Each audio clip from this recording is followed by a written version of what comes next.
TV wararka aanu caawa idiin hayno waxaa kamid ah kacdoonka Oromiya ee dalkaasi Itoobiya kacdoonka ka socda oo si laba jibaarsaday qodobada wararkeena ku daawan doontaan waxaa kamid ah ra'iisul wasaaraha dalkaasi Itoobiya Dr. Abiy Ahmed oo la sheegay taageerayaasha uu ku leeyahay gobolka Axmaarada inay si weyn ugu muujiyeen mudaharaadyo taageerada ay u hayaan ra'iisul wasaaraha dawadayaal qodobada kale ee wararkeena ku daawan doontaan caawa waxaa kamid ah madaxweynaha dowladda deegaanka Mustafa Maxamed Umar oo isaguna wareysi siiyay wargeys ku yaala magaalada Addis Ababa oo lagu magacaabo Capital Newspaper sidoo kale warkeena caawa waxaad ku daawan doontaan jabada wadaniga xoranka ogaadeenaya ee ONLF oo la sheegay iyaduna wafuud inay u kala dirtay socdaal ku maraya gobolada ogaadeenaya socdaalkaas ayaa waxaa la sheegay in loogu magac daray Google Xaad warka caawa waxaa idin la socodsiin doonaa anigoo Yuusuf Birjeex ku soo dhawaada LLN TV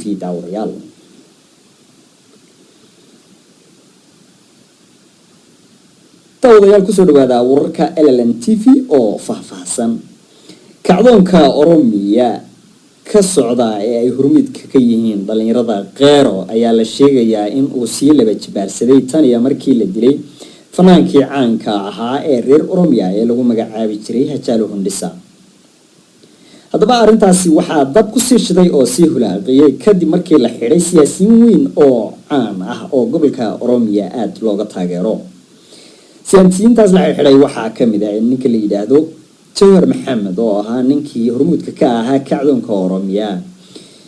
Jawhar Maxamed ayaa la sheegayaa maalinimadii shalay ahayd inuu ka soo muuqday maxkamadda guud ee ku taala dalkaasi Itoobiya sidoo kale Jawhar ayaa maxkamadda horteeda ka sheegay in loo geystay tacaddi fara badan tan iyo intii jeelka uu ku jiray waxaa kale oo warku intaas ku darayaan Jawhar Maxamed inuu maxkamadda horteeda ka sheegay in laga bedelay jeelkii ay ku ogaayeen ehliyadiisu oo la sheegay in uu yiri waxa la igeliyay jeel kale oo ku yaala dhulka hoostiisa isla markaana hawo iyo meel laga neefsado midna aan lahayn Jawhar Maxamed ayaa la sheegayaa in uu tacaddi fara badan ka sheegtay maxkamadda hortiisa sidoo kale xaaladda guud ee Itoobiya ayaa maraysa meel aad iyo aad u qasan waxa kale oo iyadana hawada u kacay oo sare u kacay maciishadii iyo guud ahaanba quutul daruurigii dalka Itoobiya waxaa la sheegayaa mudaharaadyada Oromiya in ay saameeyeen magaalooyinka waaweyn ee Itoobiya intooda badan sida Addis Ababa, Naazilid, Harar, Diridhabo iyo magaalooyinka waaweyn ee caanka intooda badan waxaa kale wararku intaas ku darayaan maciishadu inay aad u laba jibaarantay oo quutul daruuriga shayga intii la siin jiray 3 jibaar oo sare u kacay tan iyo markii ay bilowdeen mudaharaadyada ay wadaan hormuudka ka yihiin dhalinyarada qeero ee Oromiya sidoo kale waxaa la sheegayaa ra'iisul wasaaraha dalka Itoobiya Dr. Abiy Ahmed taageerayaasha uu ku leeyahay gobolka Axmaarada in ay maalinimadii maanta ahayd u muujiyeen taageero weyn inay u hayaan ra'iisul wasaaraha waxaa kaloo la sheegay in ay isticmaalayeen erayo liddi ku ah kacdoonka Oromiya iyo dhalinyarada qeero warkeena caawa waxaa kamid ah madaxweynaha dowladda deegaanka Mustafa Maxamed Umar oo wareysi siiyay wargeys ka soo baxay magaalada Addis Ababa oo lagu magacaabo Capital Newspaper madaxweynaha ayaa dalka Itoobiya si guud u sheegay nabadgelyadu in ay tahay lagama maarmaan oo ay tahay marnaba in aan gorgortan laga gali doonin waxa kale oo madaxweynuhu uu sheegay in mar walba dowladda deegaanka Soomaalida mudnaanta la siin doono nabadgelyada hadii Allaha uu wadaliyo ogolaado waxa kale oo madaxweynuhu uu ku daray intaasi isagoo oo ka faa'iideysanaya fursadda waxa uu sheegay labadii sano ee uu madaxweynaha ahaa in ay dowladdiisu wax fara badan ka qabatay horumarka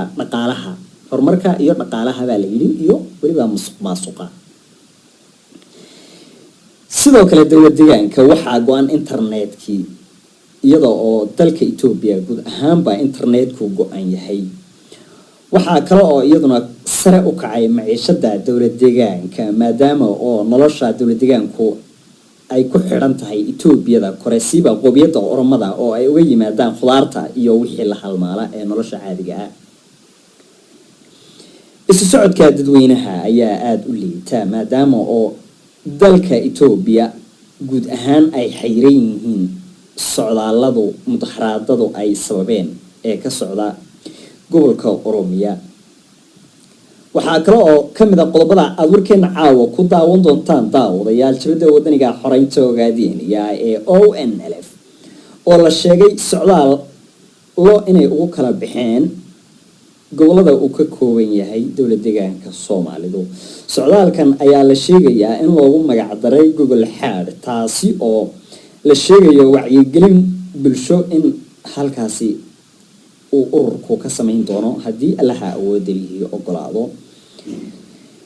wararka socdaalka jabada wadaniga xoreynta ogaadeenaya wixii dambe ee naga soo gaara kala socda LLN TV. daawadayaal warkeena caawa waa naga intaas waxaa idin la socodsiinayay anigoo ah Yuusuf Birjeex. intaynu mar kale hawada ku kulmi doona waxaan idin leeyahay salaamu calaykum waraxmatullaahi tacaala wabarakaatu.